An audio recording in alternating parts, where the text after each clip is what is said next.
مسلمان کا کیا عقیدہ نظریہ سوچ ہونی چاہیے کہ اللہ کے سوا کسی سے جب مدد طلب کی جاتی ہے، اس کے بارے میں کیا عقیدہ ہے؟ ہمارا بنیادی اعتبار سے جو نظریہ اور عقیدہ ہے یعنی اہل اسلام کا، وہ یہ ہے کہ حقیقی مددگار ہر معاملے کے اندر یہ رب العزت جل و علا ہے۔ جب بھی ہم کسی سے مدد طلب کرتے ہیں، چاہے انبیاء کرام علیہم السلام سے کر رہے ہوں، چاہے اولیاء سے کر رہے ہوں، اہل بیت اطہار سے کر رہے ہوں، صحابہ کرام علیہم رضوان سے مدد طلب کر رہے ہوں، ان تمام سے مدد طلب کرتے ہوئے چاہے براہ راست ہم ان کو پکاریں یا ان کا وسیلہ رکھ کر ہم اللہ تبارک و تعالی سے سوال کریں، یعنی ان کو وسیلہ بنا کے اللہ کی بارگاہ میں پیش کریں، دونوں صورتوں میں ہمارا نظریہ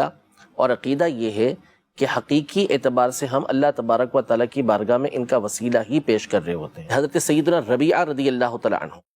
نبی پاک صلی اللہ علیہ وسلم کو رات میں